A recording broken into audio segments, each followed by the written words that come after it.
I now call this meeting of the Peoria Public Schools Board of Education to order for March 11th, 2019. Would you please call the roll? Here. Here. Here. Mr. Walter. Mrs. Jackson. Here. Mrs. Ross. Mr. Shaw. Here. Mr. Adler. Here. Thank you. Would you all please rise and join me in the saying of the Pledge of Allegiance?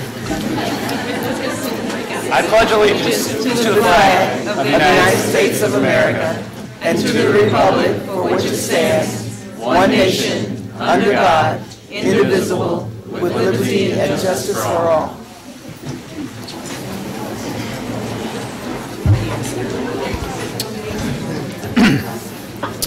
First item on our agenda is announcements. We'd like to recognize both Whittier and Sterling for their billboards here this week. Very colorful and very nice. Do any board members have announcements?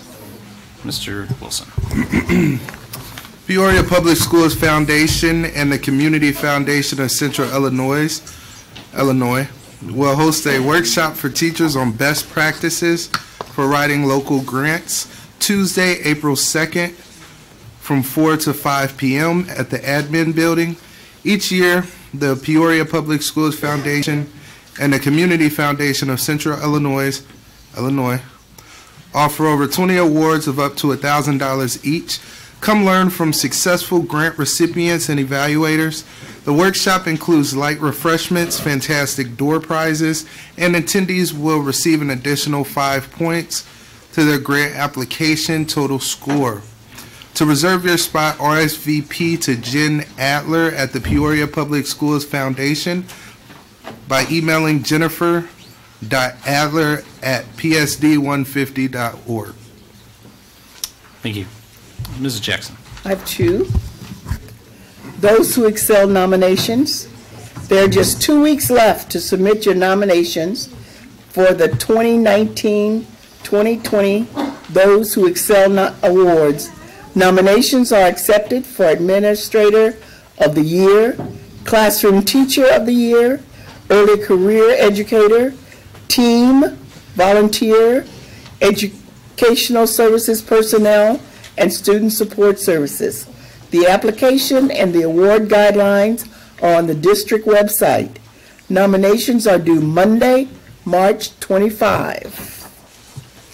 Parent University. Don't miss Parent University from 5 to 8, Thursday, March 21, at the downtown branch of the Peoria Public Library for an evening of family engagement, food, reading and writing workshop, musical entertainment by the Peoria High students, book giveaways, an exhibit of artwork by the Peoria Public School students, and more. Get all the details and make your reservation at www.peoriapublicschools.org. Thank you. Other announcements? Ms. Streeter. Congratulations to the winners of the 2019 Future Chefs Competition, which were held Saturday at Lincoln K-8 School. The winners were, first place, Ethan James Jordan of Lindbergh Middle School for his shrimp pico de gallo avocado recipe. Second place was Aranija Stindad of Calvin Coolidge Middle School for her big loco taco recipe. And third place to Rodrigo Sanchez of Glenwood Community Learning Center for his molletes recipe. Congratulations, Manual Rams, for its exciting 57-54 overtime win Friday against Peoria Notre Dame. The Rams meet Glenbard South in a super sectional game tomorrow at 6 p.m. at Northern Illinois University Convention Center in DeKalb. You can still get tickets tomorrow between 9 a.m. and 1 p.m. at Manual Academy. Tickets are $1. A charter bus for fans will be leaving at 2 p.m. Tuesday and still has 9 spots remaining. The cost is $20 per seat on the bus, and you can pay in cash to Sharon Ford in the Manual lobby tomorrow. The winner of this super sectional will play Friday at the Carver Center Arena for a chance to play in the state championship game. The cost of the tickets are how much? $1, and then the $20 are to be on the bus, the fan bus. $11, right? $11? $11, not $1. Yeah, $11. It's Typo. like that was a nice. That was It's a typo. A nice deal. Good price. Thank you. Thank you. Other announcements? Dr. Davison Aviles. Buenas tardes, bienvenidos a todos. Good afternoon, welcome everyone. El viernes 15 de marzo es el final del tercer periodo de calificaciones. Las conferencias de padres y maestros serán el miércoles 27 de marzo y el jueves 28 de marzo. Por favor, consulte la página web de su escuela para obtener más información. Friday, March 15th is the end of the third grading period. Parent-teacher conferences will be held on Wednesday, March 27, and Thursday, March 28. Please check your school web page for details. Tengo otro anuncio. Pues no sé cómo decirlo en español, pero I'm going to try. El Kindergarten Roundup, pues el Roundup de Kinder, de Peoria Public Schools será el sábado 27 de abril desde las 10 a la 1 en el zoológico de Peoria. How about that? Si tiene un estudiante que comience el kinder en agosto, venga a conocer su director, aprenda sobre el registro y disfrute de un día en el zoológico. Kindergarten Roundup, Peoria Public Schools Kindergarten Roundup will be Saturday, April 27 from 10 a.m. to 1 at the Peoria Zoo. If you have a student starting kindergarten in August, come meet your principal, learn about registration, and enjoy a day at the zoo. Boy, what's so bad? That's great. Thank you. Mr. Shaw. All right, 8th graders touring WCTC. Peoria Public Schools 8th grade students will be touring Woodruff Career and Technical Center, WCTC, on Wednesdays beginning this week. This is a great chance for students about to enter high school to consider one of the WCTC programs, including construction trades, culinary arts, auto body, cosmetology, barbering, or hair braiding, health occupations or a certified nursing assistant, law enforcement or emergency services, and computer coding. Each of these programs gives students a chance to earn certification and hands-on experience. Students develop skills for employment upon high school graduation or advance to a career pathway program at Illinois Central College. Thank you. And finally, school start time survey. Parents and staff members, please complete the school start time survey. The window to complete it will end end of day Wednesday, this Wednesday, March 13th. All right. Next on our agenda is the Community Contribution Award. And I'd like to ask Mr. Michael Bricks to come forward and introduce our recipient.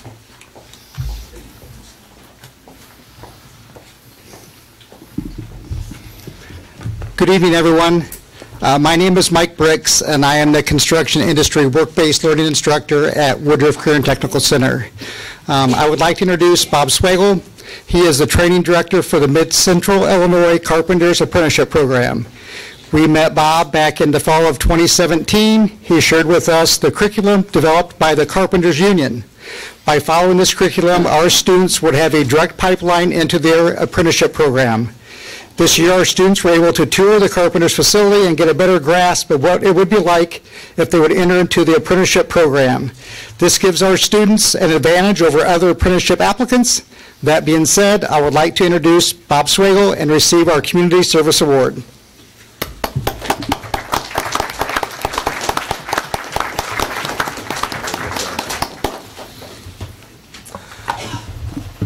Thank you very much. Like you said, I'm the training director for the Mid-Central Illinois Regional Council Carpenters, JTC.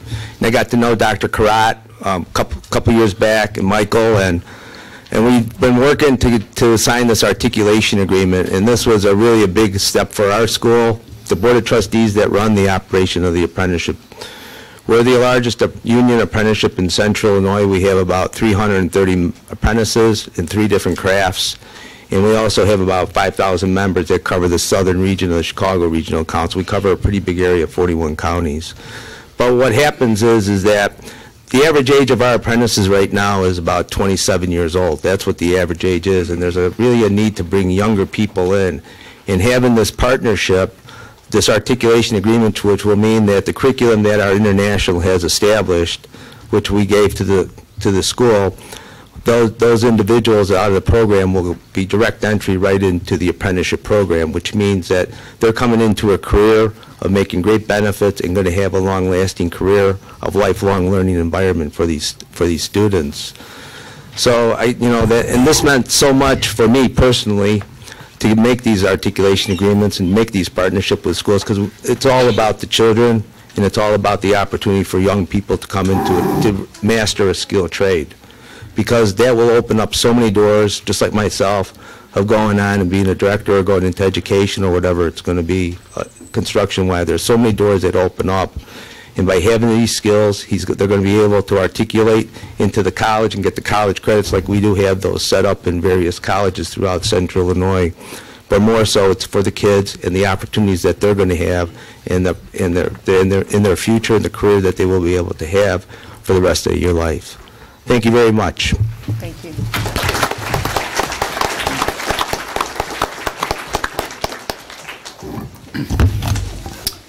Thank you, Mr. Swiggle and Mr. Briggs, for introducing him. I know this opportunity and partnership is really a great one, and one that we hope is just the tip of the iceberg in terms of growing the opportunities for our kids in the trades. So thank you.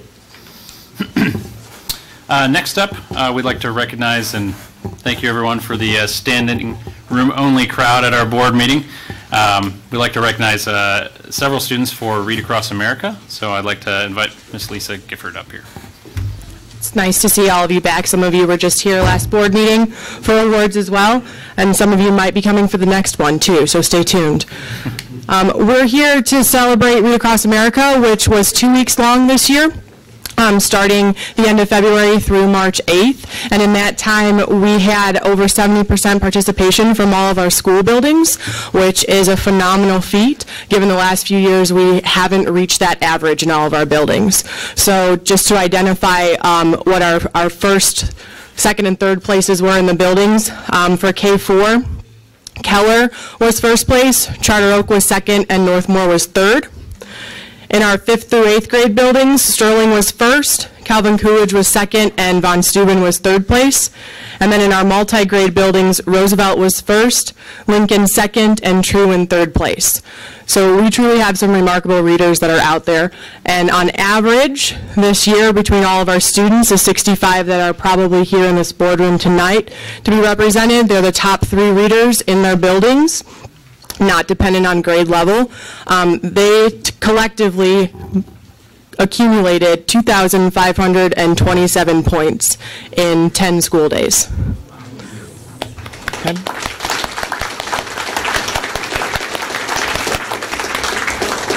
So I'm going to call the students up as they're listed first through third. If there was a tie, you'll see a 4th student join them. And I'm just going to go alphabetically through the school building. So if the principals or any teachers who are here from those buildings could come, that would be helpful so that we can hand out certificates. Okay, so at Calvin Coolidge, we have Gideon Al-Hassan, Adriana Beck, and Devontae Yates.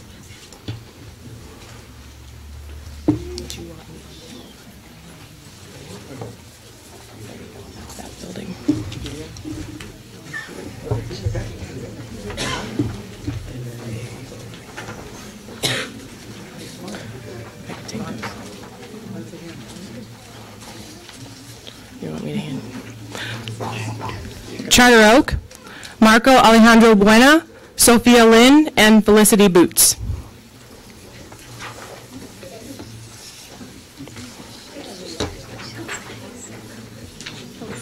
Felicity, Marco, Sophia.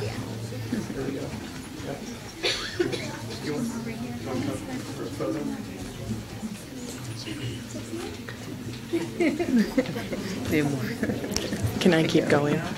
Okay. At Maud Sanders, we have Jaden Grant, Braylon Ray, and Morgan Troe.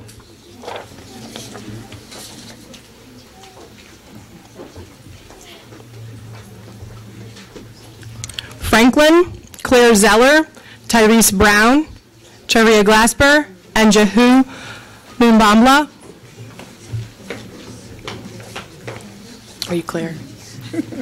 Welcome. Are you Charia? Wrong certificate. Trade me that. No Tyrese. Glen Oak, Xavier Edwards, Jemiah Wright, and Marisol Madrigal Barajas.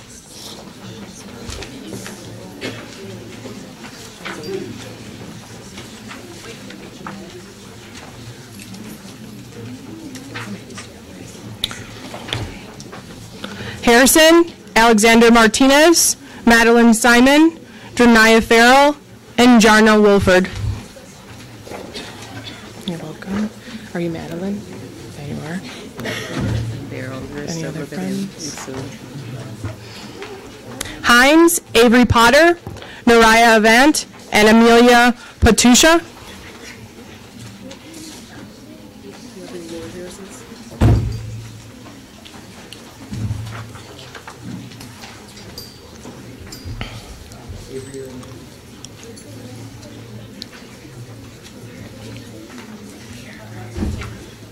We'll send it in the mail.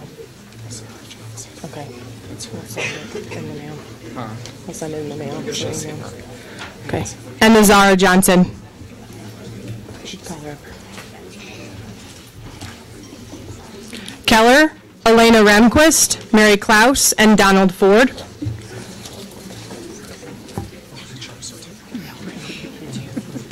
that one came late. Hey, Mary.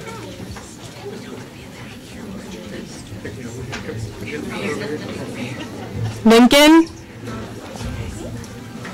Damalia Collins, America Rice, Sabrina Worthman.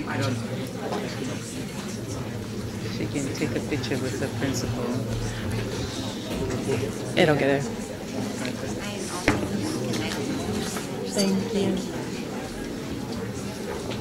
Lindbergh, Marcus Winters, Sophia Boylan, Guy LaFlex, Evan Zeisel.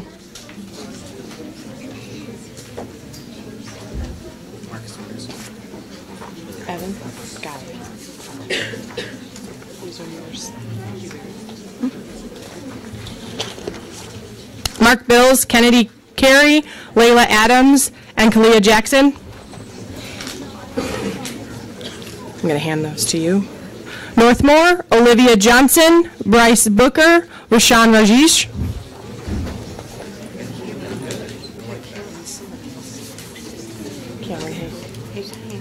And Cameron Hancock. That's fine. Good. Rolling Acres, Amin Alahem, Elena Keys, Joy Nicole Panita.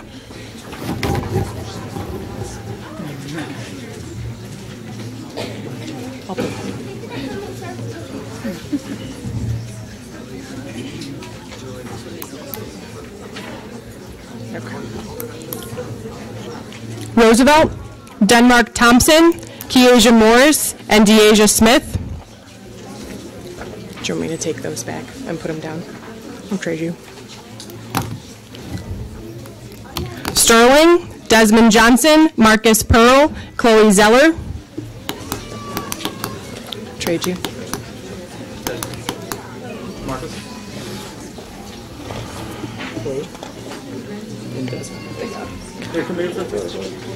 Thomas Jefferson, Chloe Salazar, Leorith Ahmad Toningby, and Javier Scott. That one was tough for me.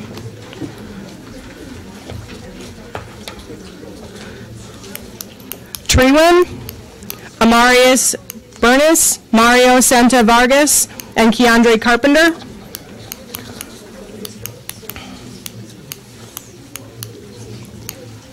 Von Steuben, Rakaya Porter, Javed Moonshower, and Anaya Pate.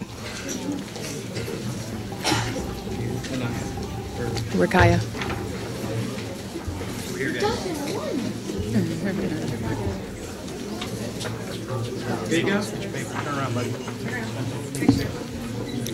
Washington, Abigail Alacron, Michael Vincent, and Melissa Cook.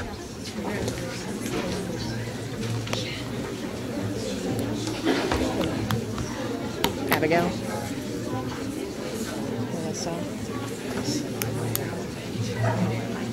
And Whittier, Benjamin Owen, Milana Ankrum, and Kaylin Leary.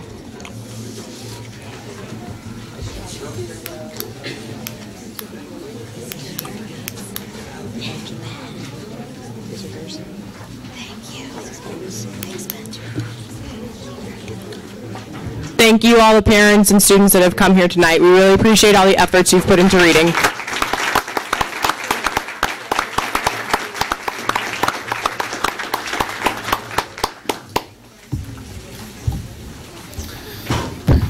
All right, thank you.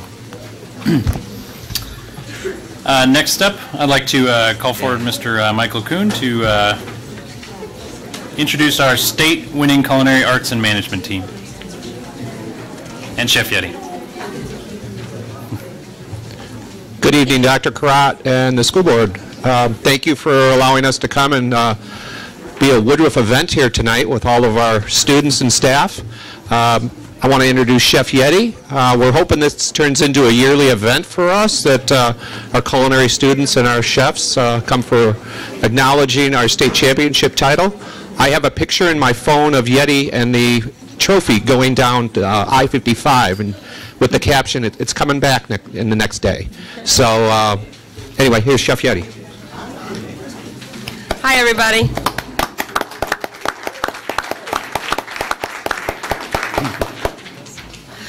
So first of all, I really want to acknowledge that first row over there. We have our management team and our culinary team. They both competed very well at state. Management team won and brought back that beautiful trophy, second year in a row. I'm going to really miss Tamia and Kashana next year, because the past 2 years you guys really came up with some solid concept. And Gabe, of course, right?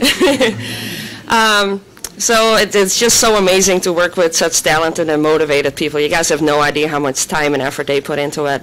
When everybody was out on snow days, you know, we were there, we were somewhere trying to practice together, and that's hard to do, getting students together. We were at Childers one day, you know, using their operation in order to practice. Over Christmas break we got together. At least 2 or 3 days after school, they would practice. So, and that's really what it takes. I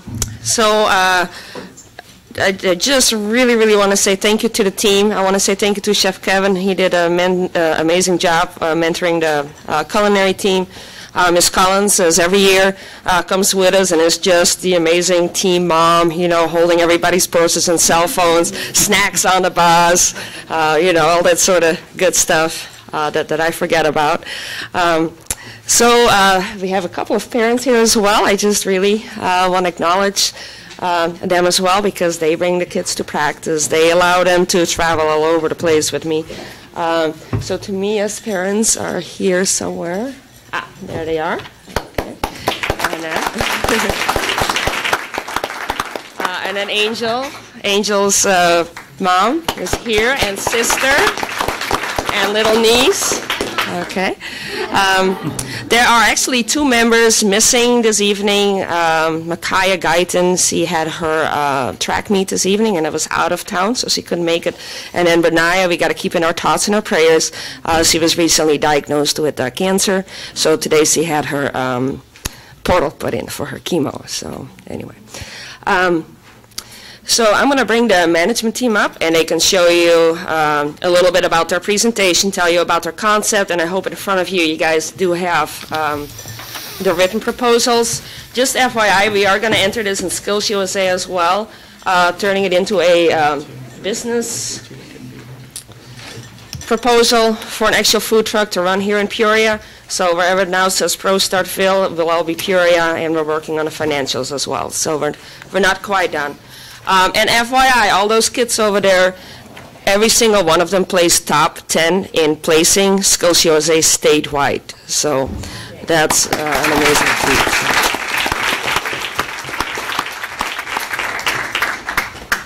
And Ms. Yeti, did they also win scholarship dollars? Yes, they did. Why don't you talk about that? Sorry.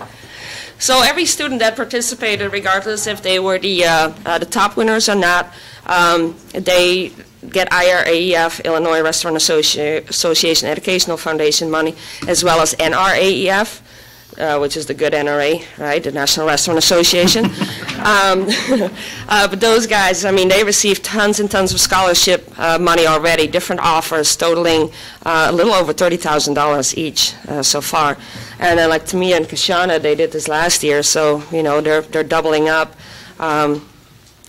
And then going to nationals, hopefully, you know, they'll place top 10, and then they actually will have full ride scholarships too, wherever they decide to go when it comes to hospitality management, culinary management, or business management. So That's great. Awesome. Y'all ready?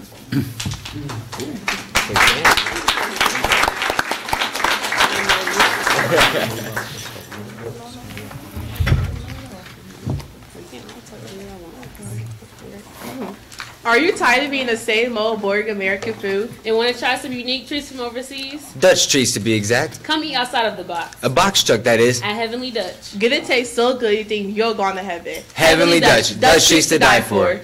Heavenly Dutch is a unique new food truck that falls under the quick casual dining segment. We will serve a variety of sweet and savory Dutch foods that are easy to grab and go for our busy customers on the run. We will be using my Oma's recipes, who was born and raised in Holland, so you know you're getting the real deal. We plan for our concept to be the next new food trend in Peoria. Hi, my name is Tamia, and I'm the marketing and front of truck manager at Heavenly Dutch. Hi, my name is Gabe, and I'm the executive chef because I'm the only chef at Heavenly Dutch. Hi, I'm Kishana, and I'm the operations manager at Heavenly Dutch. As the marketing and front of truck manager at Heavenly Dutch, I'm responsible for bringing people to our truck. Once there, oversee our customer service, making sure all of our guests leave with a happy smile on their face. As the executive chef, I create the menu and develop the recipes to suit the market. I work with our suppliers to make sure our truck is stocked at all times. But most importantly, I prepare these delicious treats using serve-safe methods to make the city of Peoria fall in love with our heavenly foods. As operations manager, I handle the day-to-day operations at Heavenly Dutch. I make sure the truck is staffed, handle payroll, and manage the business. And because we have such a small staff, I'm a jack of all trades, helping both Gabe and Tamia whenever needed. Our Dutch theme is clearly visible on the exterior of our truck. Our truck is wrapped in Dove blue overlapped with tulips. Orange accents in the Dutch flag to complete the look. I designed our logo featuring a stroopwafel, which is the first Dutch treat I ever tasted, and it's pretty good. I gave it halo and angel wings to reflect this heavenly taste. Our foods lend themselves well for breakfast and lunch, but would also serve as a good treat at special events. We are open Tuesday through Friday from 7 a.m. to 2 p.m., and we will close our truck for an hour between 10 and 11 a.m. to restock and change locations if necessary. On Friday nights and Saturdays, we're also available to cater special events. To make sure our customers can find us, I will also post our Heavenly Dutch schedule on our website and our social media accounts. When we are not catering on Friday nights and Saturdays, we go where the fun is. For example, we can be found at fairs, farmers markets, and of course, the Bradley University basketball games. Go Braves! We chose Peoria as our location for our brand new concept because of the demographics. With an average age of 34 and the presence of a large university, we know a big percentage of our population are millennials. Millennials are known for wanting to try new things and therefore is our target market. To make sure we are solid in the market, I will conduct a SWOT analysis to solidify our place in the community. Millennials tweet, text, and share about their food experiences, and we hope they can help us get the word out about Heavenly Dutch. For example, 10 years ago, no one knew about Korean barbecue. Now it's a food trend across America. I want the same thing to happen with the foods I grew up with and be the next new food trend in Peoria. Heavenly Dutch, Dutch treats to die for. That's better, way too much.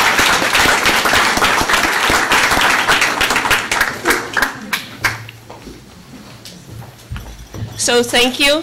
Just really quick, that was only one of 5 presentations that they had to memorize. We just figured we'll showcase the concept one to kind of give everybody a thought of what their concept was. So marketing was also a segment. Then there was layout and staffing, critical thinking, and menu and pricing. So, all right, everybody come on up, and we got something for you guys. You do it. You want me to do it? Yeah.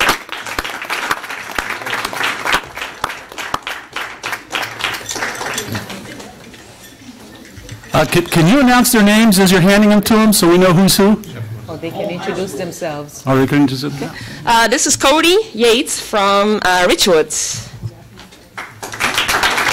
Coming up next is Angel Smith from Knoxville. Oh, sorry. I can't do it all. Casey Potency, I'm so sorry. Potacy, also from Mayo. Gabriel Hernandez from Central. Tamia Weldy from Richwoods. And Kashana Sledge from Richwoods.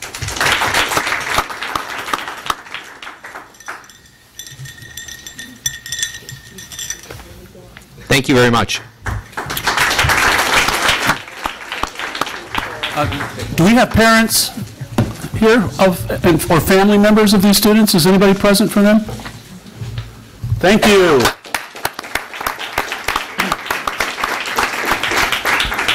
Yeah, thank you very much for coming and joining our meeting and allowing us to recognize your great accomplishments. I know that the board in particular is very impressed. I think is probably the best word with you.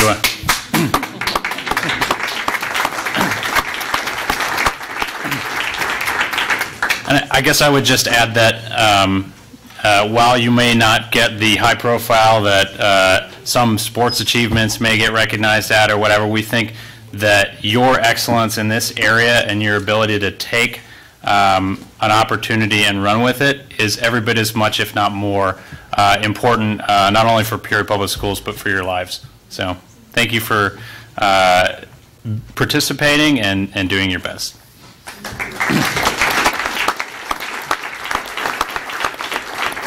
And I just want to let you guys know, I tried eating a basketball.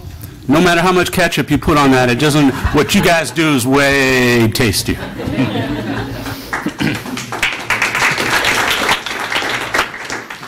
Is Chef Kevin around? Yeah, can you stand and wave so that everybody knows who you are? Here you are.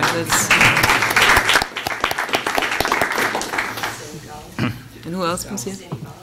Cindy, Miss Collins? Oh, here you are. That's all part of the team. Thank you, guys. Amazing, amazing leaders for young people. All right. Ms. Jackson. I know that President Adler said a lot, but this group served the Illinois State High School Association on last week, and they served us a meal that was just outstanding. It was shrimp chowder with duck, and I'm not a big fan of duck, but I tasted it. But everybody else gobbled it down and wanted mine. But it was the most delicious thing that you could ever eat. People thought they were in New York eating. So you need to know that our children that may not be going to a college, but they'll be going to a culinary school, and they'll be coming out making as much money as those people that may spend 10 years in a college. We ought to be real proud of our students and what they're doing in the culinary arts program. They are going to be fantastic, and we ought to encourage them by showing up on Thursdays and having dinner with them and just giving a pat on the back and a note of encouragement at all times. I am so proud of that group of kids.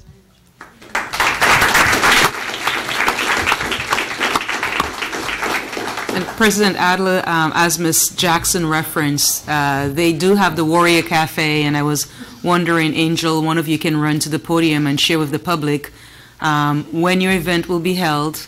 I think you have something for St. Patrick's Day and what's on the menu. It looks delicious. I've already placed my order in. Thank you for allowing me to stand up here today before all of you. But as the wonderful board was discussing with us, the Warrior Way Cafe is a cafe that the students prepare for every single week on Thursdays from 11 to 1, where we prepare a specific dish either for holidays or just to cook for everyone to come out and to, taste some of our wonderful dishes, and to also show to the community that we are very passionate about our program, and we would love to share our passion with you.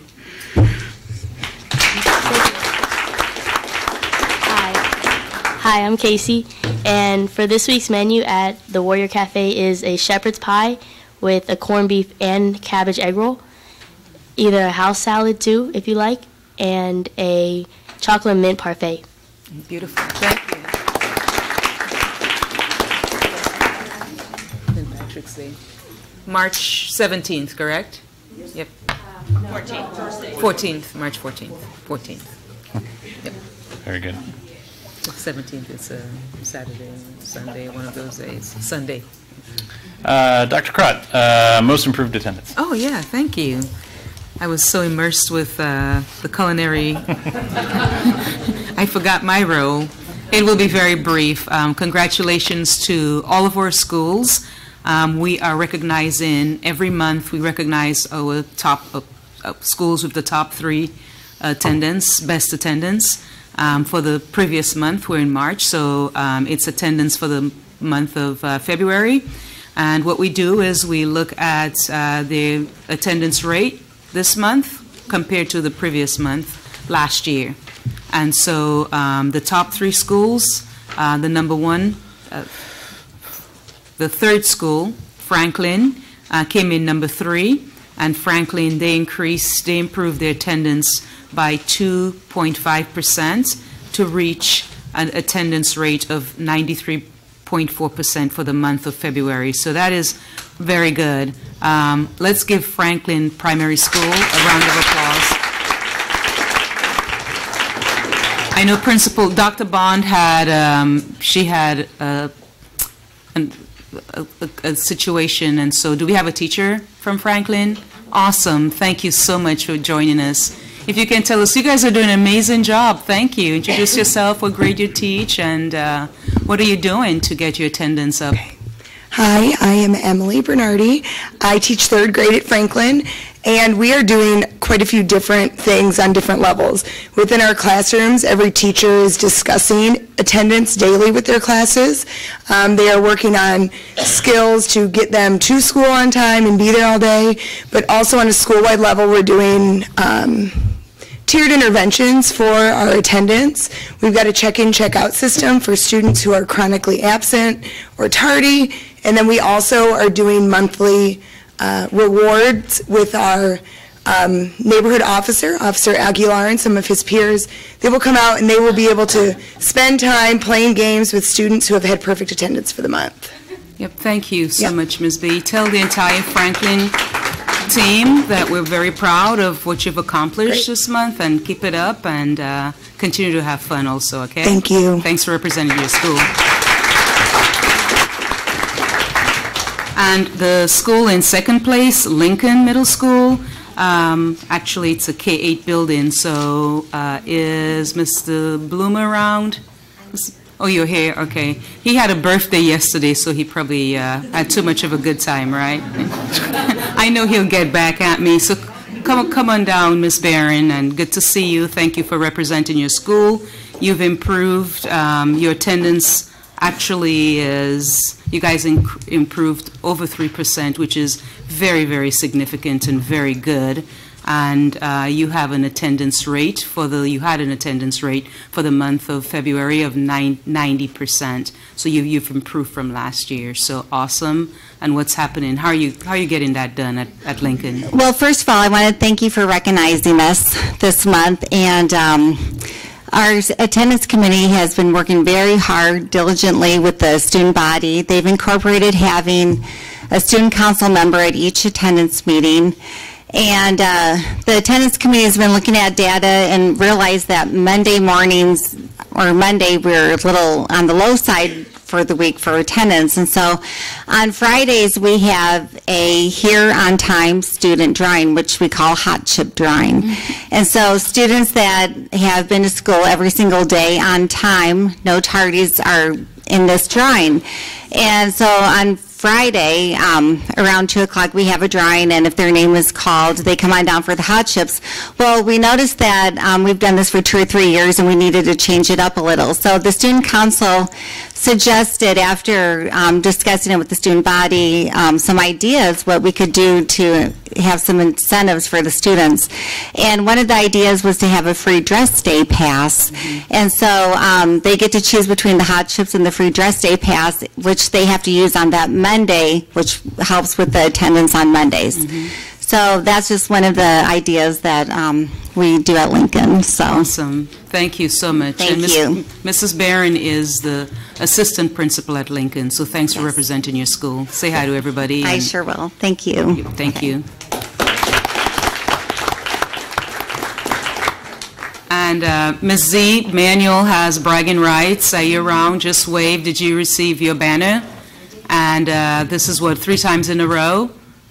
So congratulations. Manual actually improved by 6% when compared to last year, or February of last year. So that's awesome. We're working on getting into the 90s, but that's still very, very amazing. And congratulations. Would you like to make some brief remarks? You're good? You're just happy you have the banner for February, right? Awesome. Again, kudos to you and your team.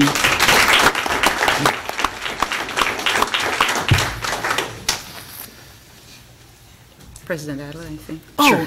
yeah, 95% club. This is so important. This is really good.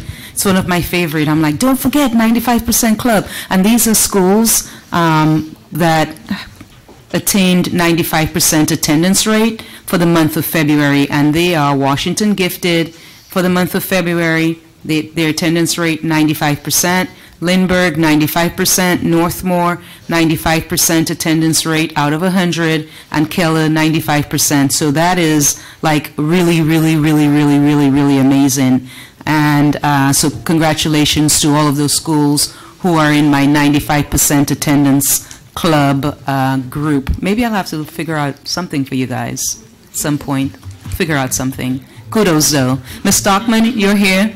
Can you wave? Please stand. Northmore is here. Keller. Is Keller here? Lindbergh. Is Ms. Malay here? And Washington, I saw Mr. P earlier. Did he leave? Mr. Poles? Awesome. Great job, team. Thank you, President Adler. Thank you. Dr. Gerznich, I believe you're up to talk about National Board Certification.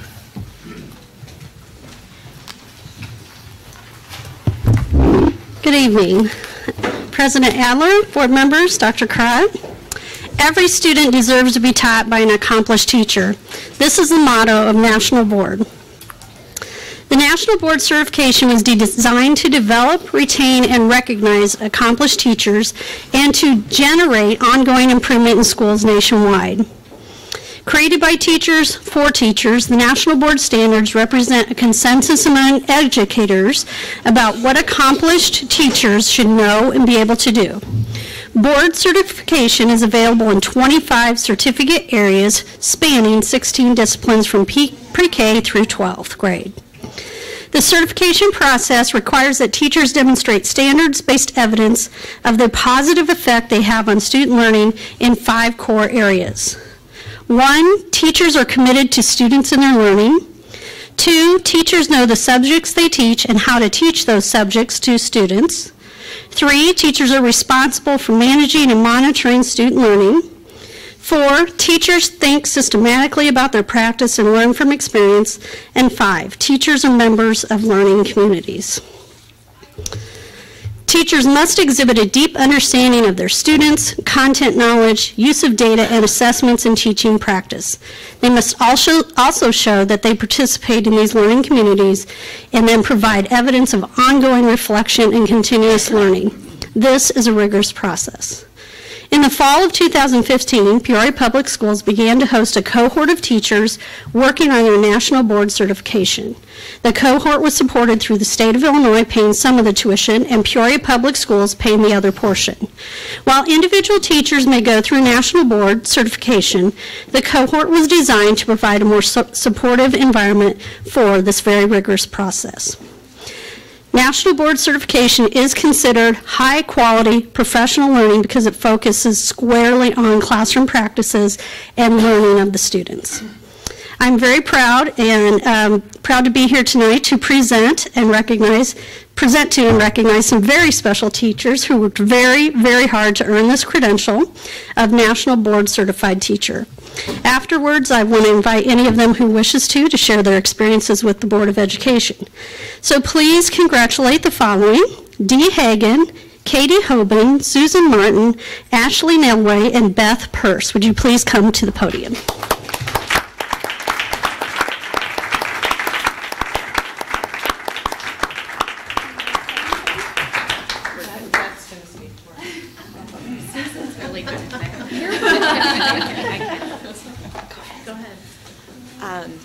It was an amazing process to go through. It took a lot of time and effort, but it really made us think about our teaching and why we do the steps we do and how to make the most for our students. We had to videotape a lot of our teaching, our students. We had to write and reflect. Reflection was a huge part of it as well, but it was a great process, and I think it made us better teachers. And it was great to have the support in the cohort. It was awesome that this district provided for us, because I think that support and collaboration with other teachers going through it together was which made it more doable. So thank you for the opportunity. Thank you.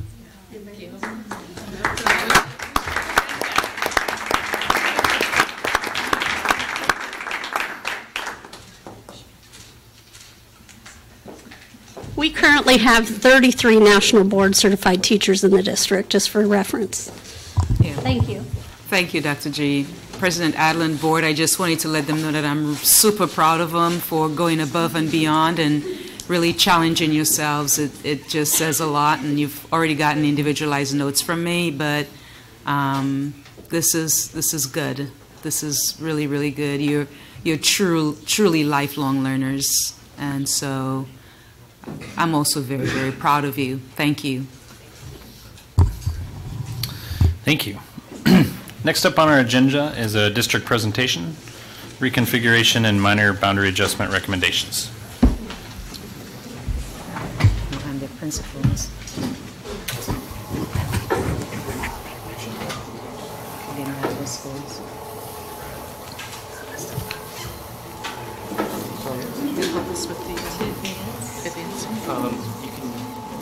Mr. Barber, sorry. Also wanted to recognize you and Mrs. Stockman, because your teachers also were. You encouraged them, you supported them, and you served. Both of you served as cheerleaders for them. So thank you, sir.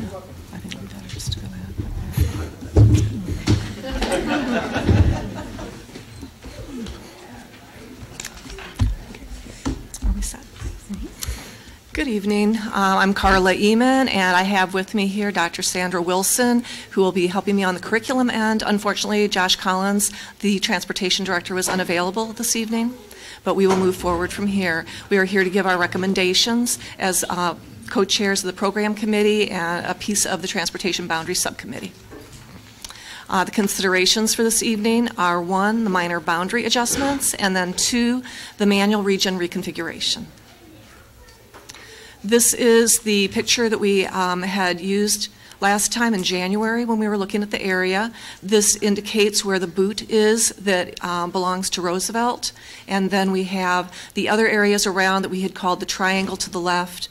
And we had a small kind of square rectangle up north. And then there was the College Town area. And then this is the after that we were recommending then, where you can see that there's the clear, concise boundaries, gets rid of the boot area so that the students that live closest to Roosevelt are attending Roosevelt. It really brings things around. We can kind of go to the next slide there that kind of, it talks about those. And then we have the bump, as we called it, and that was in the area of the Charter Oak Mark Bills that really kind of enters into the Northmore Rolling Acres area. That is the one where buses would have to go clear around if there were students in that area. There are not at this time, but we wanted to get that cleaned up. We had the boundary stakeholder input forums at Dr. Maud Sanders, at Roosevelt, and at Whittier that represented both Whittier and Calvin Coolidge, and that was the first week of February. And then we came back around and did an open house at Whittier for families that were interested in getting a chance to see what their new school might look like. The committee recommends proceeding with the boundary adjustments presented to the board on January 28th. This will allow, as I said, the clear, concise boundaries along the main thoroughfares, which allow students to attend schools closest to their homes. And this will maintain or decrease student time on buses, while providing opportunities to increase parent involvement in the school within their region. We then move on to the reconfiguration. This kind of illustrates the stakeholder input sessions. There was 12 input sessions, and then also we received many letters as well. I wanted to highlight that there were 4 proposals that we were asked to review, and that was the leave the K6 16712 configuration. There was the K4 Tree Wind 58 Harrison 912 manual, and then switching it around, the K4 Harrison 58 Tree Wind and 912 manual, and then also K8 Harrison, K8 Tree Wind, and 912 manual. After receiving teacher and parent input during February, the committee recommends moving forward with the K8 912 model. The most prevalent input that was heard was the desire to keep families together within one building to offer stability for both students and teacher teams. We are satisfied with this recommendation and know that we can put it forward with successful programs. This just gives us kind of a final breakdown by school to show what the enrollment projected would be at each building. You have the 470 on the left with Harrison and the 442 on the right with Tree Wind. It also indicates the number of sections of classes and also the average class size. It's important to note these, that they are a smaller number than our other K-8 schools. And then, as I said, that we do feel like we can move forward with this, and I do have Dr. Wilson here to answer any other questions that might have to do with curriculum, and I can talk about any process questions you might have. That is the last. Questions? Mr. Wilson. Do we have a number on how many parents are, a number of those who attended these forums? They were fairly poorly attended. There was just several at each, but we did have really good conversations with the people that were there. So unfortunately, we had hoped for a larger number, but we did have very, very good conversations. Both teachers, you know, with small groups of teachers, that was a great way to talk, just one-on-one with them, and also with several parents at each of the opportunities, and it was very helpful. Okay. I had about 105 when we added everything together. Okay, from all of them? From all the parents. And this is the original proposal, right? For the boundary, yes, and for the other, no. This is what we came back with. We had it at the K4, 5, 8, and 9, 12. And then after receiving all of the input that we did receive, that the most support was given to the K8, and that's what we evaluated then. Yes. So the original proposal was K4, 5, 8, 9, 12, and then engaging all the stakeholders.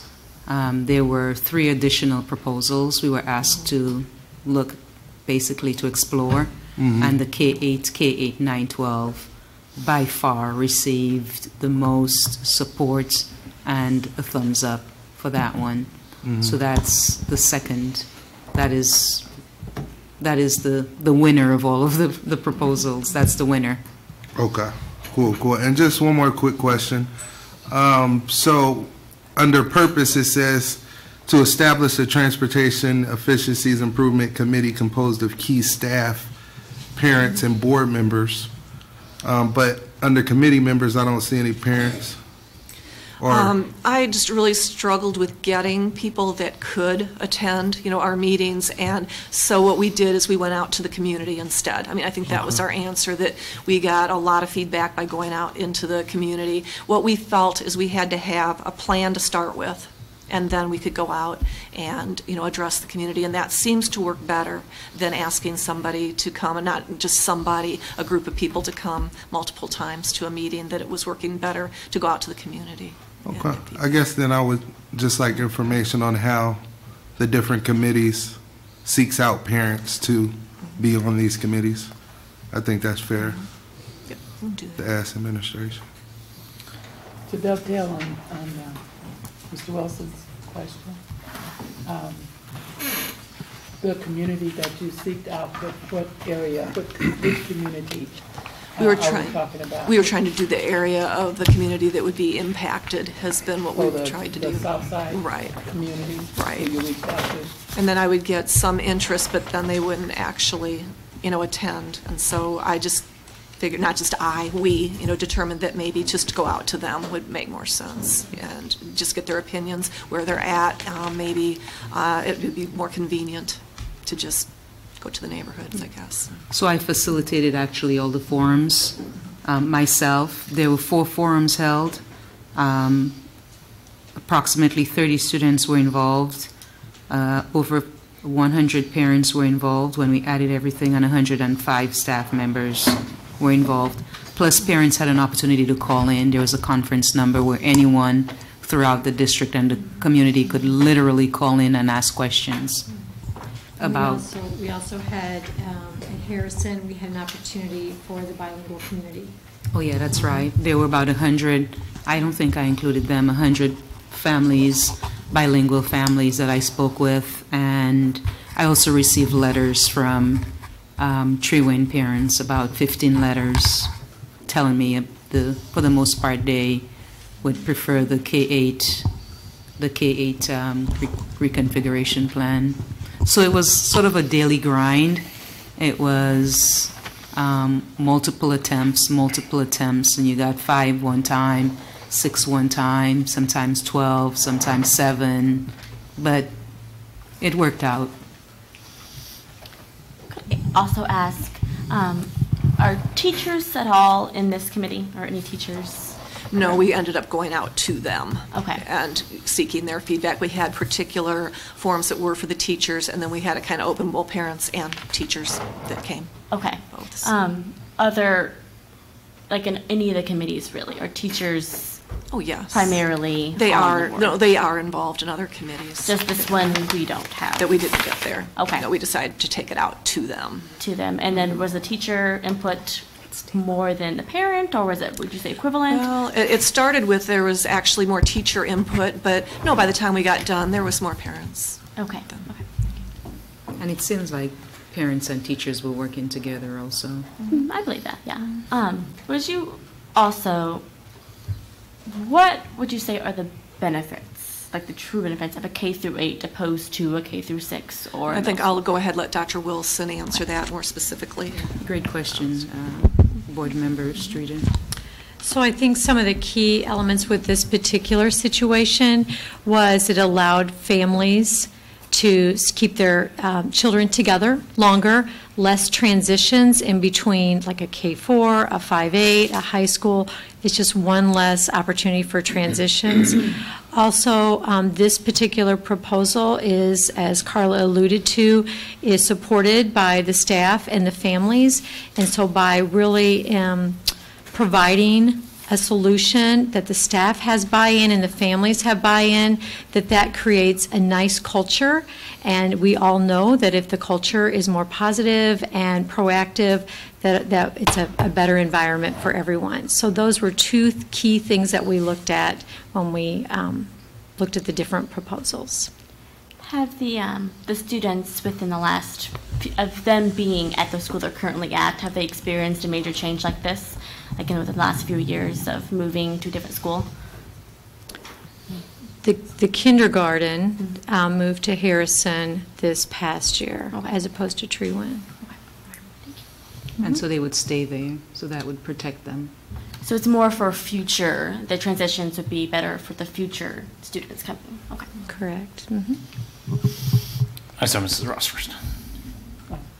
Okay, I just wanted to make a statement that in the future, when you want to get parents involved, if you would partner with the local agencies in that area, neighborhood associations, PCCEO, I mean, we all deal with parents who want to be involved. So when you say, you can't really find parents, if you would partner with those agencies and organizations in that area.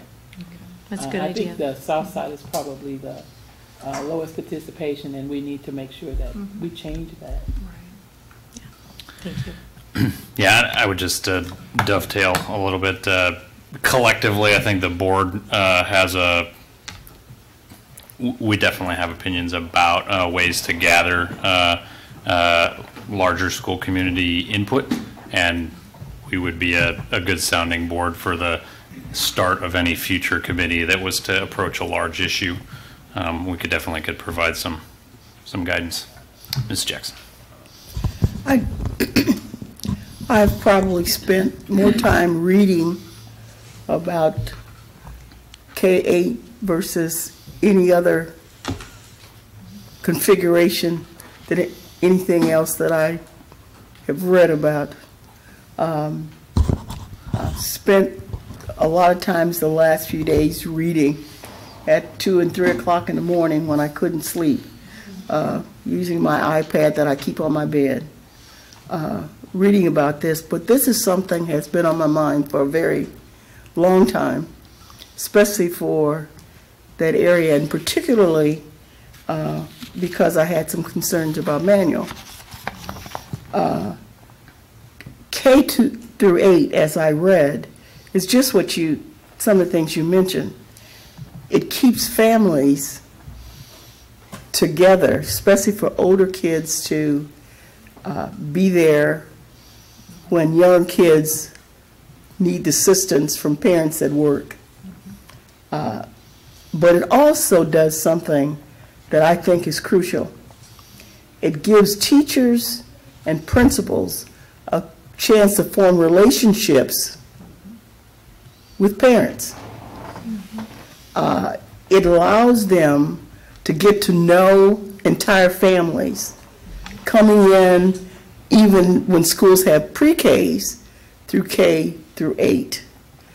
And it forms a bond, and that's the last thing I read in this article that I read just the other night.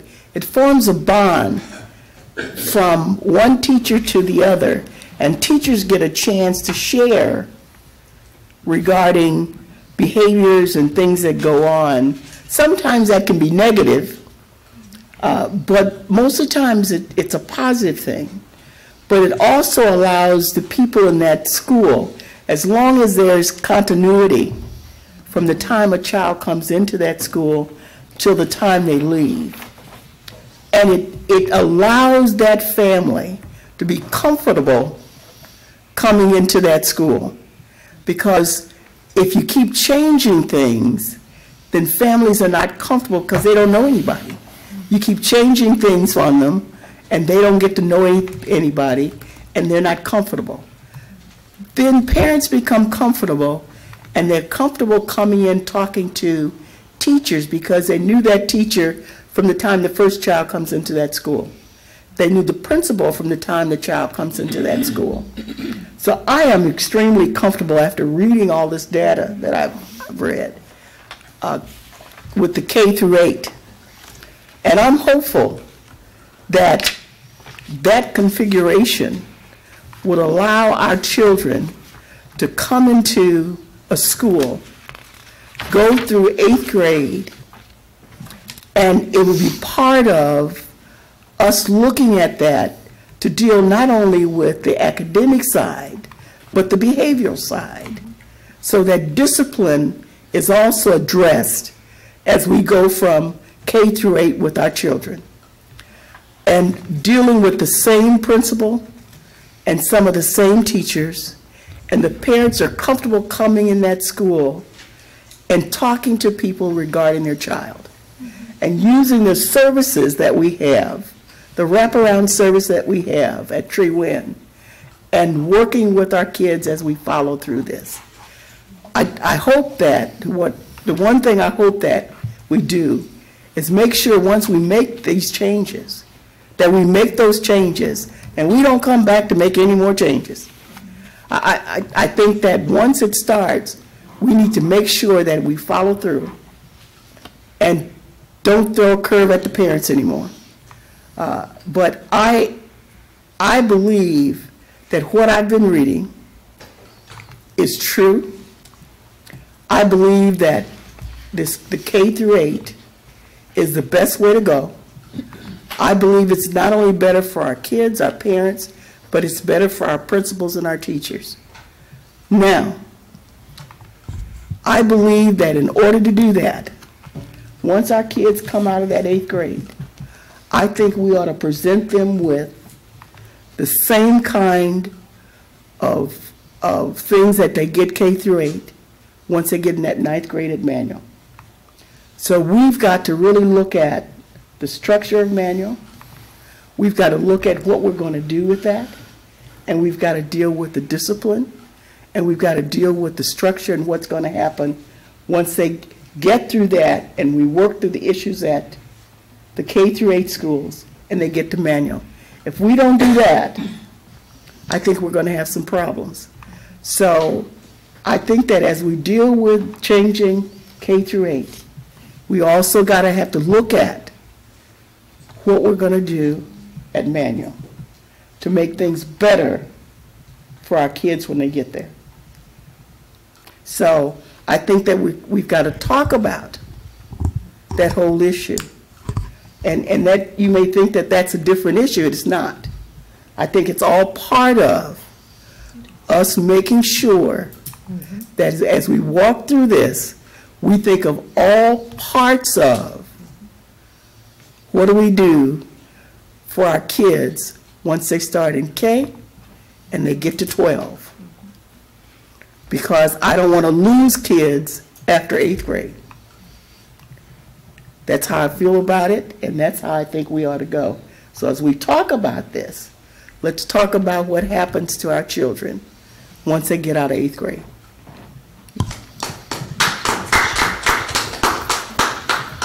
Thank you, Ms. Jackson. They're all connected, you're right, and we're on it. Thank you. Dr. Bob.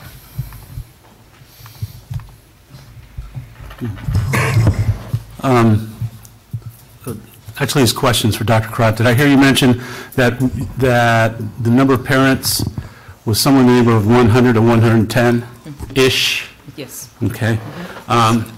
And what is the estimate of the total number of parents in the reconfigured area? I mean, how many people are we talking about, and what percentage of those people were we able to touch? Percentage? Well, let's say just the 7th graders at manual. And so I think what I'm asking is the total number of parents that are affected in each of these schools, the K-8 reconfigurations and the manual reconfigurations, right. All those folks. Yeah. And actually, you might even want to add maybe the schools that are on the list, the impact of proposed adjustments. That was great. Thank you. That was simple to read. It was right there. I didn't have to work on it at all. But if we look at the total number of parents in the affected schools, Roosevelt, Calvin Coolidge, Whittier, Maud Sanders, in addition to Harrison Tree Wind, Manual. So yeah. That's sort of the pool of people we would want to sample from in order to get a representative idea of how everybody felt. Right. So I thought we did a really good job of providing an eclectic menu of opportunities. I mean, when do you hear of a school district saying, okay, you don't even have to get out of your pajamas. Here's a conference number, just call in, right? And we had some folks from work who called in. All you needed was a phone and to call in. But I I would say there are approximately, would you say about 4,000 families, maybe? Because remember, we're not touching the high school, we're just looking at the seventh graders, right? Seventh grade, we said was 100 students. 100 students, so 100 students. let's maybe, I don't know, 70 families, if they have double. And then I thought of that too, Dr. Bob, because I was thinking some of them may be, some people, they don't really say anything because they're satisfied with the direction we're heading, and I get that a lot. I go out in the community, I meet once a week with community members every Monday, and I get feedback from them that way. And so the fact that they may not necessarily call in or attend one of those 4 forums, that doesn't mean that they're not interested. I think an interpretation could also be they're okay with the direction that we're heading. So we will continue to, I think maybe a survey might be another piece that we can add, but we added the conference call piece, and we also added our bilingual parents, and they were very happy, and there were a large number of them. And I commend you on your efforts, and this is not meant, this isn't meant as a criticism. There's always room for improvement, for sure. It's just trying to be a little common sense about this. I just want to not get ahead of our skis in the pronouncements that we're making in terms of how we describe the buy-in to this, because obviously there is, and obviously the people that you've talked to have, and if 90% of the people you talked to bought into this, but those 90% represent 2 to 3% of the total population out there, you've got a different story going on. Correct. And so, as I said, without getting a little ahead of ourselves in making these kinds of comments, it's just take a deep breath and say, this is a total number of folks, and actually I kind of want to riff off of what Mrs. Ross was talking about, that there's a lot of parents. And again, I commend you on the efforts that you've made. No, I'm not complaining. But at the same time, I'm trying to be pragmatic about it. And if we've sampled just a tiny bit, which it sounds like would happen, honestly. It sounds like a small group of folks, and then that we have information from. And then the question is, that's what we've got to go with, so we go with it. Yeah. But always in the back of my mind is that the way everybody thinks? Right.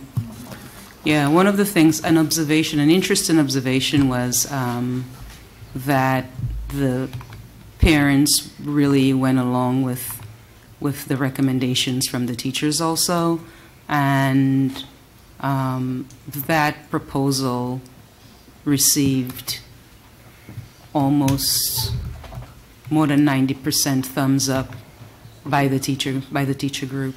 So, I mean, point well taken, though. We will continue to expand, and there are definitely other creative ways that we can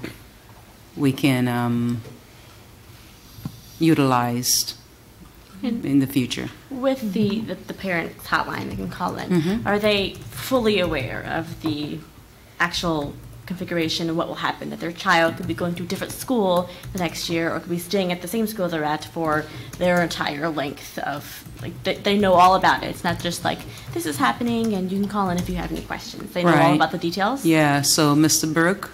Is that? I can't see you. Okay. When we had the call, we had Dr. Pratt kind of explain where we were at, where we started, and I believe where the call was at. She began with describing where we were going and saying the update now is that it's looking as if the K through 8 configuration was the one that was agreed upon between the people we've discussed, and with the meetings we had at various schools and the different groups, that was the best. So we kind of started off each one saying, this is where we're heading, this is the description. What are your thoughts? What are you thinking, feeling? What would you, if there's a particular situation, bring it up to us. We'll try to. And in that case, there was several different components for a couple, and there was a couple different specific components that were able to help out. And a group of us were in the room as well to answer some of those questions. Okay. Were there also, I know that sometimes that, calls get buried in voicemails, and there's so many different factors that could impact, like the amount of people that we're, surveying here. And were like letters sent home also? I know we get quite a few. Were they letters sent home to the schools? Yes. Okay. Just thinking that as a whole broad, the amount of information we can get out there to also receive back. So. And I'll tell you, the ones that really wanted to, they showed up. Yeah. Or they wrote a note to me, they called me, sent an email, and there was one at Harrison, and there were some emotional ones and some tough ones, and it was good. It was good. And I know that and we want to hear from more parents, right. though. Parents for sure. and teachers, I know for sure. The teachers have, they know their students. They're in there with them every day. So, it's the amount of teacher feedback. It kind of is a bit concerning that there wasn't any on the committee. I believe that's something where we can look forward to in the future, hopefully having more in the committee. But the teacher impact is huge. Yeah, so you can, Dr. Wilson, you can share with, when we got to the K-8, after we looked at all of the proposals, there were some challenges, and we were able to pull in teachers from both schools, and actually pull them in to help problem solve. It's like, oh, hey, there's a problem, Houston. Let's put our heads together and try to solve that together. And so they were very, very good. And actually, they were the ones who made this possible. Okay. So I don't know if you want to add anything to that. No, I think once the, actually from some of those focus groups from the teachers group came up with some different scenarios, and we took them back to the committee and kind of teased out. And then we brought in a group of teachers from Trewin, Manual, and Harrison, and then we did pros and cons on all four. And then we looked at considerations. So if this, then what are some considerations for each one of the plans? And so that really helped us I tease it out even more, and then took it back to the committee. So we always went back to the committee, readjusted, brought it back out. It was this ebb and flow back and forth. So it was very integrated initially, coming up with a proposal to put out in front of everyone. Is kind of sterile, but if you let people respond to it and you start taking in what you hear and you start tweaking it and integrating some of the ideas, then you really come up with a united idea. And I have to say that I've been to all of the meetings and been very involved in this, and I think that this is a very integrated plan that I think we can all work together and move forward together. And I wanted to mention, Mrs. Jackson, I feel like those articles that you read, you might have been at some of these parent meetings because they were reciting some of the exact things that you pointed out. So when I was listening to you, I felt like I was back in some of those parent meetings, so you must have captured the right articles or something, so that was interesting for me. I want to say that, I'm in support of K-8. It's not a new phenomenon. We're just going back to where we were before. Yeah. And so, I mean, I think it works, but I just wanted to make sure that we just not ignore, including everyone. I love your idea of going to the parent groups. Yeah. And it was a really good process. The parents were, even though they did not like the first proposal, we had a nice conversation about it. We said, give us some additional ideas. They mentioned quite a bit of things, and some of the things that's not germane to this, but stuff that I have that I promised them that I would look into for them. But every forum, we said, okay, this is where we are, but we will come back to you, and we did. So every forum we had a first forum and then a follow-up forum to say, okay, this is, and then eventually the K-8, yes, they were happy. And then the other school, the first one started off, the second, okay, this is where we are. Yes, thumbs up. And so that was... With the development of the idea, I know there was just some concerns about the initial proposal. And so maybe even for next time, having the teachers have input on the initial proposal, and so it's not so much of a shock. I know the teachers were like, what is, like, I had no idea of what this, and so including them in the even like, hey, is this an idea that would be, so just teacher involvement is one of my big supporters. So. Thank you. Well, I want to say one more thing, and then we have a superintendent that's always willing to go to any neighborhood, any organization, and, answer any questions, work with people. And that's one of the reasons why, I support this, because I know that she'll follow through on those things. Yeah. I know, when I was going through school, of course, it's been a little while ago, all the schools in Peoria were K through 8, except I didn't go through K through 8. Came out of Lincoln, out of 6th grade, because Roosevelt was 7, 8, 9. And went to Roosevelt. That was like being in high school, because we changed classes. I had music, I had sewing, I had home ec. Went to manual 10, 11, 12. So it was totally different. Didn't have to try out for a cappella choir, because I was in choir at Roosevelt. And if you was in choir at Roosevelt, you run right into a cappella choir in 10th grade at manual. So there were a few of us that was like being in high school coming in at 7th grade.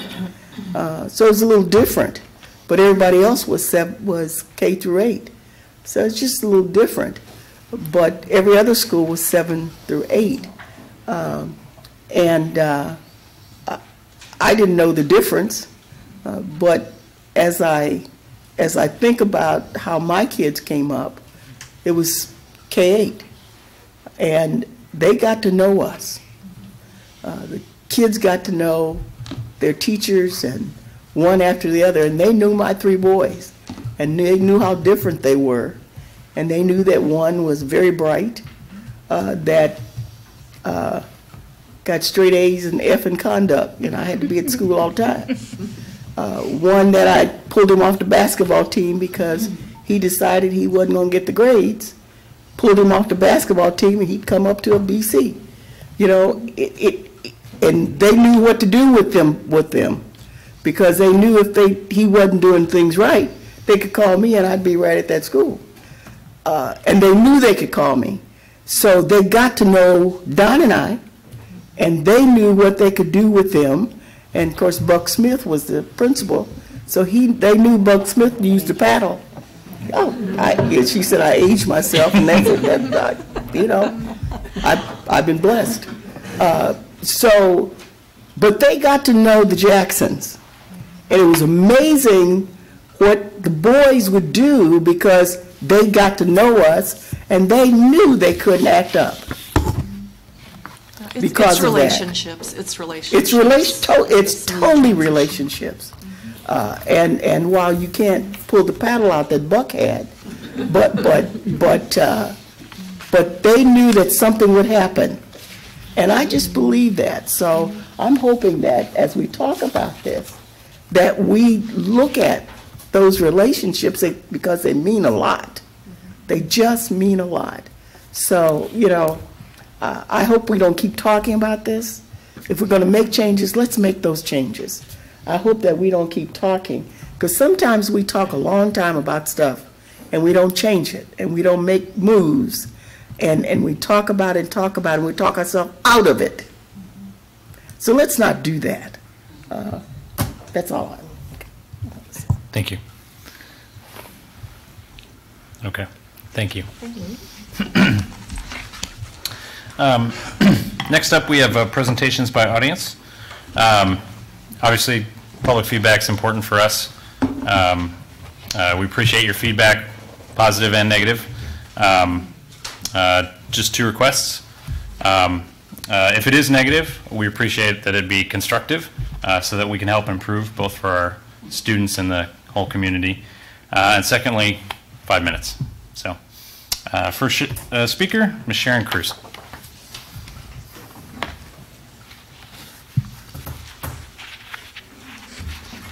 Ernestine is right. When I got to Roosevelt, the first family I heard about was the Jacksons. And that's the truth. And I appreciate all that you said tonight, Ernestine. Our hearts are in the same place. In January 2019, Shannon Marlin revealed to me that some Manual and Peoria High seniors had taken the ISET high school equivalency test in 2017 and 18 to graduate. In February 2019, I learned that 7 Manual seniors and 7 Peoria High seniors passed the ISAT test. 5 of these Manual students had no grades for English 4 first or second semester. 1 had a D and no grade. 1 had a D and a C. 6 of the Peoria High students had an F for first semester and no grade for second semester for English 4 or 4E. 1 student had an F and a C. The following are questions that need answers.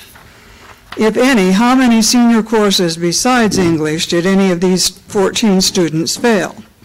How many of the 5 components of the test did each senior take?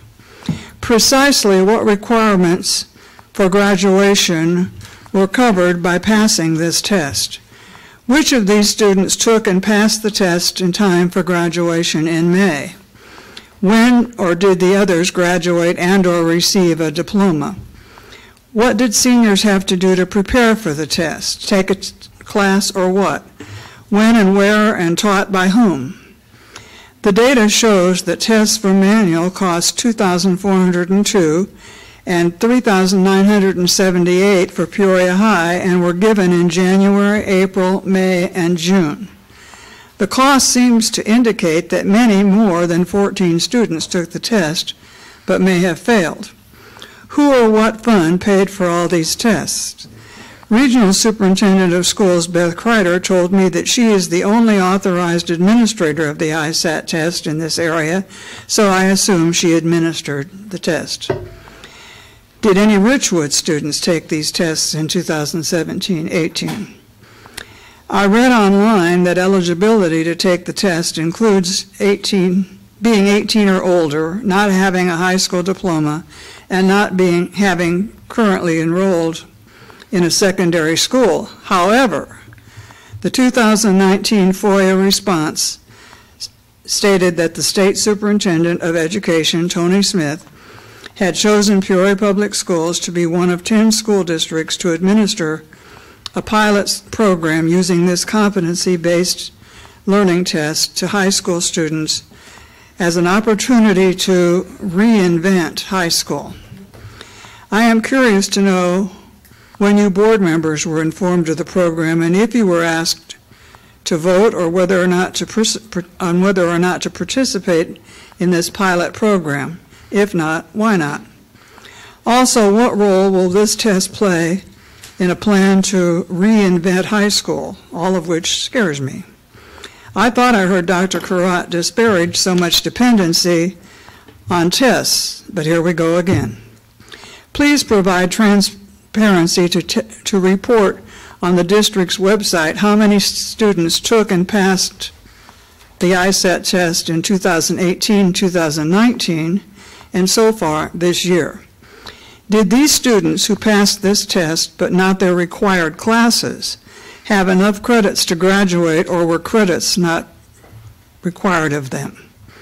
This test seems to duplicate what is already offered by the GED test.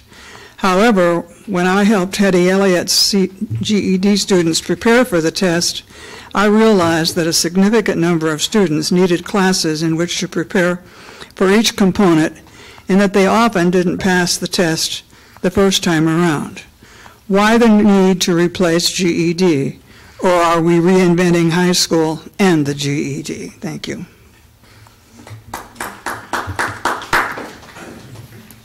Thank you. Mr. Terry Knapp.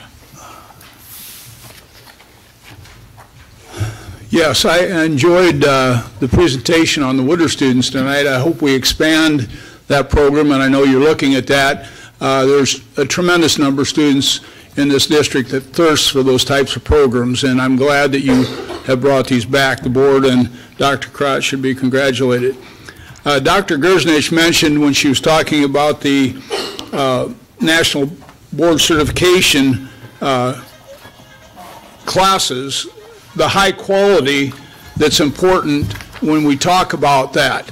I think as clarification, I asked Dr. Gersnich to come out in the hall, and she did, and I appreciate that. She mentioned 33 recipients of that. I just wanted to clarify for the board that it's in the hundreds. I mean, she was talking about this year. I'm not saying anything against her. I just wanted you to know there are hundreds of teachers in this district. It goes back to the year 2000 when we bargained the contract. The teachers, the administrators, and the board had the infinite wisdom at that time to put that in your contract. The board contract talks about compensation and remuneration for those people who take that. It's a very rigorous type of course, and you should appreciate the teachers that do that, but you have hundreds, and that came because you simply bargained that in your contract as an incentive to teachers to do those things. I would like to talk about the importance of good hires. Recently, and Dr. Bob, congratulations to Bradley. I know it's not an athletic institution, it's an academic institution, but this is a long time coming, and you know that, and it's because of hires, good hires, that did that. Yeah, you're the man. Yeah, I wore this, first time I've worn this ever to the board meeting, I think. But anyway, we all get on board with the winners. But the important thing is to analyze what happened. When Dr. Glasser was here, she stuck her nose into hiring in the sports area, and she had no expertise whatsoever. I was there when she hired the first baseball coach, and she totally ignored the athletic director, totally. I mean, it was almost embarrassing to a point. And he left and went down to Florida and is doing infinite things down in Florida, and she's gone, and that's good. I mean, as far as the athletic department goes. And who do we hire? We hired Chris Reynolds. Tremendous young man from Peoria. Derek knows him better than I, but what a hire. This guy had gone to Indiana, played for Bobby Knight, got his doctorate degree, went to Northwestern as an assistant athletic director, and chose to come back to Peoria. What a great idea for Peoria. 4 years later, I should say the first year, he hired Brian Wardle, who played AAU basketball the same year my younger son played, and with the Illinois Warriors. I've known him since he was probably 14 years old, 15 years old. Went to Marquette, seventh leading scorer in Marquette history. Went to University of Wisconsin Green Bay, was a coach there, and chose to come to Peoria. 4 years later, he started out with an all-freshman group, won 5 games. 4 years later, he wins the Missouri Valley Conference Championship Tournament. Several Peoria players on there, by the way, or Peoria area players, I should say. But he produced. I mean, what a hire. This guy, vaulted us back into national prominence. I know it's only basketball. And people could say, well, he was lucky. Well, by the definition of luck, you all know that luck is when preparation meets opportunity. So if you're lucky, you're prepared. And Brian Wardle is a prepared individual. I said at the beginning he won 5 games, and he won 13 games. He won 20 games last year, or 21 games last year, I think, and he's won 20 already. And who knows? He may be number 1 in the country. He's not out of it yet, right, Derek? You play the games. Manuel's playing right now, and I told Willie Coleman that he was destined to beat Morgan Park in the state tournament this year. The only thing is Morgan Park's out, and Willie Coleman and Manuel's in, and that's a congratulatory thing too. Derek knows. So anyway, good hires mean good things, and when you hire good teachers, you need to stand behind your teachers. You don't need to bring them in and put them on pink slips like we're doing again this year. I know you got to do it, but it's a slap in the face to young teachers, and they're going to look around, and the good ones will get hired. And you need to understand that. You need to back your teachers. Thank you. Thank you. Any responses to audience presentations? Dr. Crott.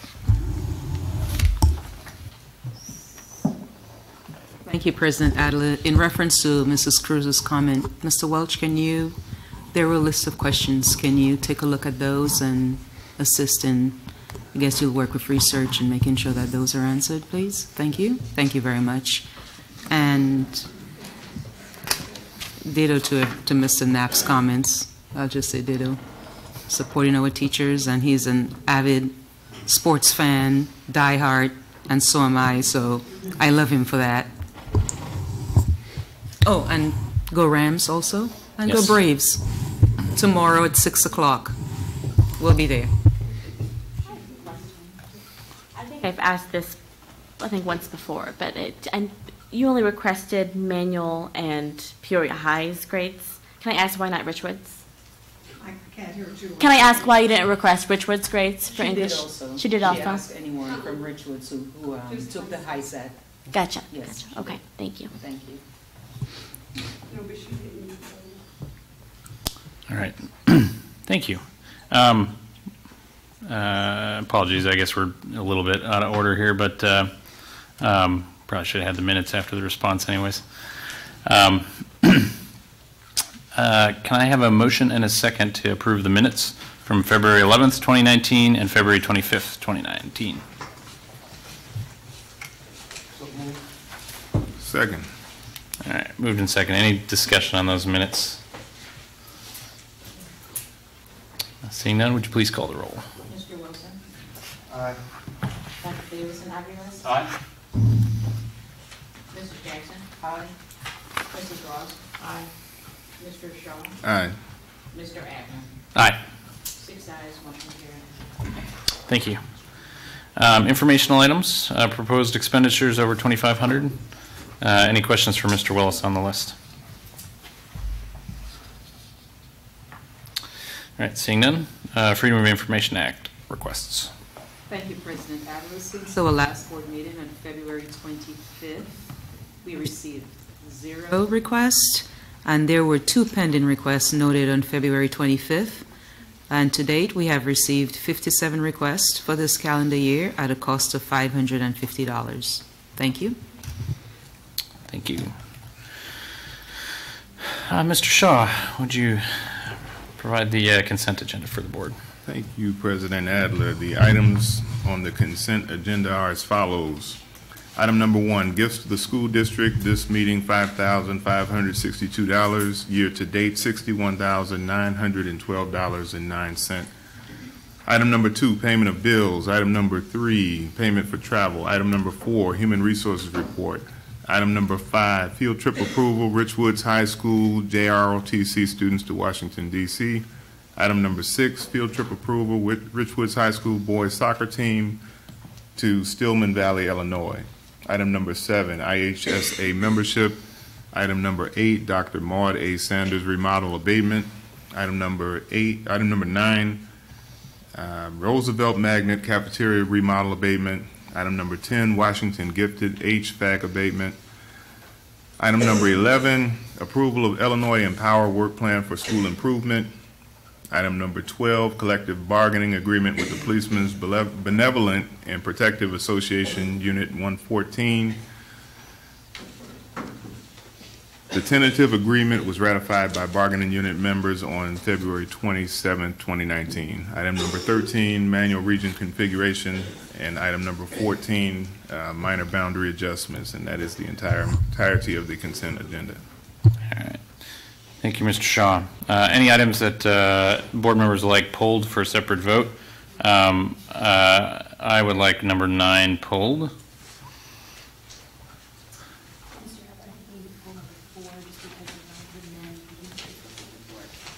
Very good. We'll pull number 4 as well. Other items? Yes, if you could please pull number 13. Very good. Number 13.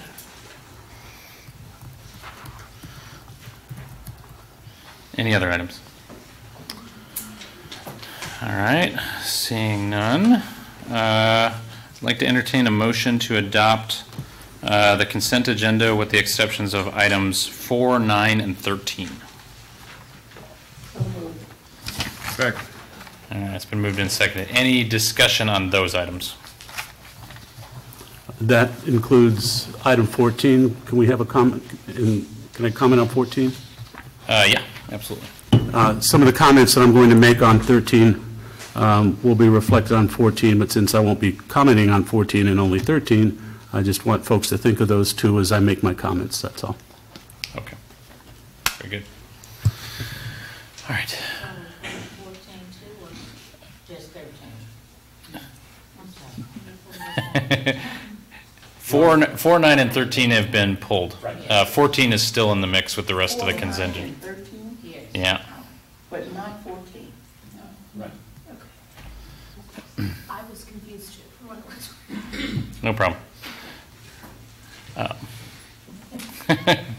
All right. Would you please call the roll on the consent agenda with the exceptions of 4, 9, and 13? Mr. Wilson. Aye. Dr. Davidson-Aviles. Aye. Mrs. Jackson. Aye. Mrs. Ross. Aye. Mr. Shaw. Aye. Mr. Adler. Aye. 6 ayes, motion carried. All right. We'll go numerical. I'd like to entertain a motion to adopt the Human Resources Report as amended. So moved. Second. Mr. Wilson. Aye. Dr. Davidson-Aviles. Aye. Mr. Walter. Mrs. Jackson. Aye. Mrs. Ross. Aye. Mr. Shaw. Aye. Mr. Adler. Aye. 6 ayes, motion carried. All right. Thank you. The item 9. So we've been requested from administration to table this until next time. Yes.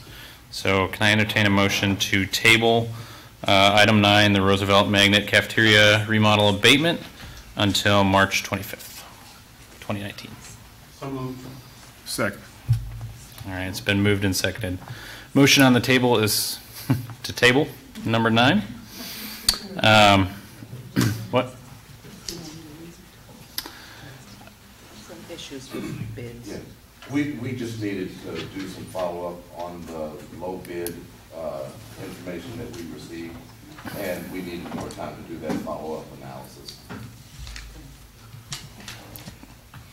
Thank you. Would you please call the roll on the motion to table? Mr. Wilson. Aye. Dr. Davidson-Aviles. Aye. Mrs. Jackson. Aye. Mrs. Ross. Aye. Mr. Shaw. Aye. Mr. Adler. Aye. 6 ayes, motion carried. All right. Can I have a motion and a second to adopt item 13, the manual region reconfiguration? Second.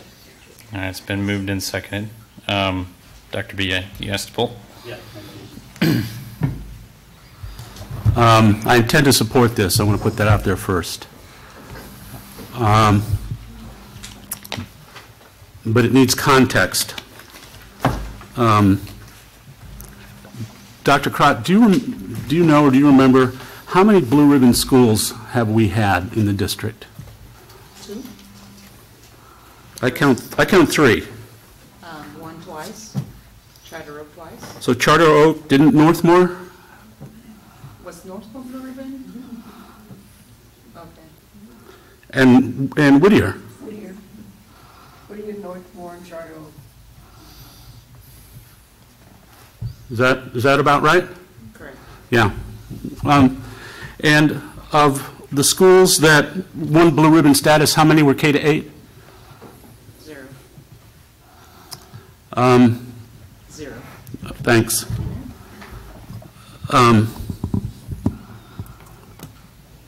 I think I heard earlier in the conversation, I think Dr. Wood had used the words, and I'm not trying to put words into your mouth. If you remember them differently, please advise me. But when you answered a query from up here, I think you used the words, this particular situation. I recall you saying those. It is a unique situation. There's no question about that.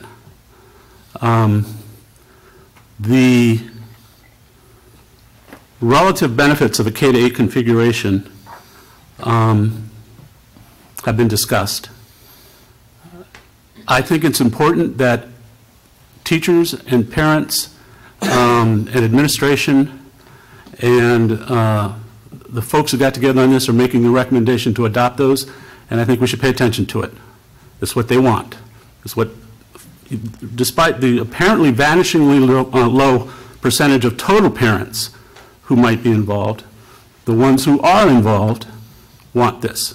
I don't think it's reasonable to get in the way of that. That being said, that configuration, I've received feedback from the community, and that somehow that there appears to be the notion that there is something special about a K-8 configuration. I find it curious that in the last discussions that we had on this and the discussion tonight, a glaring absence that I alluded to just now. There was not a single discussion about the anticipated academic benefits of it, not once. It wasn't done last time, and it wasn't done this time. And I don't presume to start that conversation now, but the fact that it has not come up says a lot. That being said, the ideas of keeping families together, less transitions, this is what the families have said that they wanted. I think we ought to pay attention to it. But I do believe that this is a particular situation. It is a unique situation. And I scratch my head wondering why academic achievement hasn't been made part of this argument.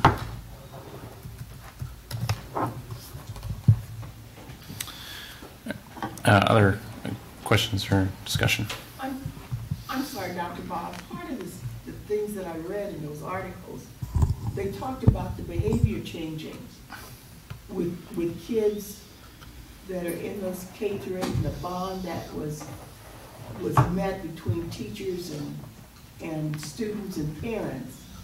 With the behavior change, academics change, because kids then begin to pay attention, they begin to do better academically because the behavior changes. That was part of that discussion. I didn't mention that because I was too more into the discipline side of it. But that's part of that whole discussion as you read that data. And I appreciate that. I chose not to talk about an article and the research that I found on the Journal of Urban Economics on the same issue. Because I think what will happen is that we'll get into a debate back and forth on this. And I think this is too important to take time up on that. On the other hand, the latest stuff that I've seen is that this is a much more nuanced issue. And I urge, as I said before, I don't want us to get ahead of our skis. It seems like this is what is called for in this situation.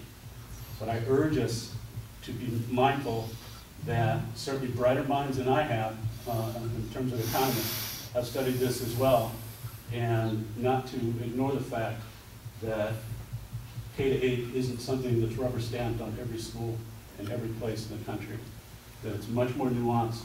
Our students and our situations and our family needs are much more nuanced. And that's the only point I'm trying to make. So I'm supporting this. Thank you. Any other discussion or deliberation? All right. Would you please call the roll on number 13? Mr. Wilson?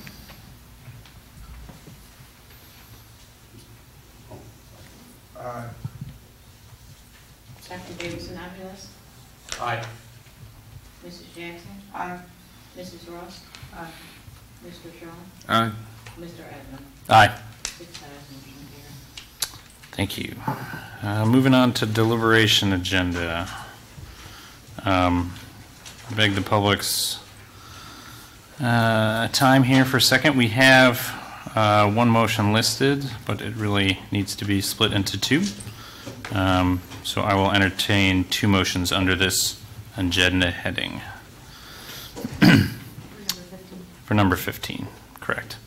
So I'd like to entertain a motion to approve the dismissal of first and third year probationary teachers for reasons other than reduction in force as set forth in the Human Resources Report as amended. So moved. All right, thank you. Mr. Wilson? Aye.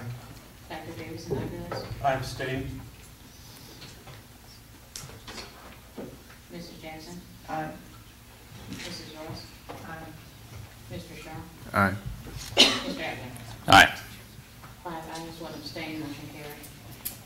Thank you. And secondly, I'd like to entertain a motion to approve the dismissal of a part-time teacher for reasons other than reduction in force as set forth in the Human Resources Report.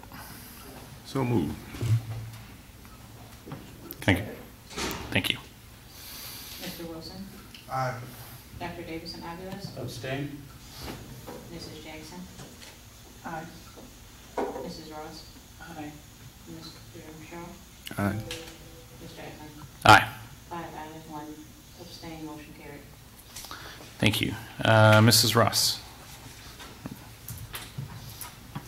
Number 16, the expulsion with expulsions to be held in abeyance. Proposed action is that the expulsions with expulsions to be held in abeyance listed on the report dated March 11, 2019 be approved as presented. Second. Second. Would you please call the roll? Thank you. Aye. Dr. Davidson Aguilar? Aye. Mrs. Jackson? Aye. Mrs. Ross? Aye. Mr. Shaw? Aye. Mr. Adler? Aye. 6 ayes, motion carried. Number 17, revocation of the expulsion to be held in abeyance. The proposed action is that the revocation of expulsion to be held in abeyance listed on the report dated March 11, 2019 be approved as presented.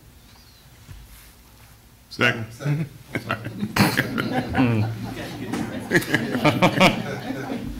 Mr. Wilson? Aye. Dr. Davidson Aguilar? Aye. Mrs. Jackson? Aye. Mrs. Ross? Mr. Shaw? Aye. Mr. Adler? Aye. 6 ayes, motion carried. Thank you. Any presentations or suggestions by board members? Just Mr. Shaw. thank you. The policy committee meeting for Thursday, the 21st, is postponed to be TBA or TBD. Any other reports from board committees? The school start times committee will meet on Thursday, whatever day that is, and the survey is open through this Wednesday, and we've had about 1,700 responses as of yesterday. The building committee is changed, but it'll be announced. Okay. I'll be in the meeting at ICC for a day and a half, and so we'll change that date and it'll be announced. Okay. Anything else for the Mrs. Jackson? I'd like to mention to Mr. Willis, we've got a couple things on the agenda that I'd like to make sure that we get the equal opportunity information on, the abatement programs, just to make sure those contracts for the abatement for Maud Sanders and for Washington Gifted HVAC abatement. Are those contracts that we're going to be letting or have already let? Well, we will let, now that you have approved them, yes. We want to make sure that we get the EEO information and make sure we monitor them, make sure they're doing what they're supposed to do. Yes. Okay. Yeah, all their certified payrolls will go through. Okay. And then make sure throughout that we get notification of what their certified payroll says. Mm-hmm. Absolutely. Mr. Shaw. Just one comment on communications. I was looking at the project timeline on the project we discussed for the reconfiguration and for the boundaries, and listed our email, letters, and phone. I think we ought to look at our demographics, find out how our families communicate, and start to update so that we make sure that there's no way that you did not know this was coming. We have lead time. We have lead time going into next year, but I just want to make sure that we're reviewing it and sending it out through every available channel that's being used right now. Thank you. Anything else for the good of the public? Seeing none, we are adjourned.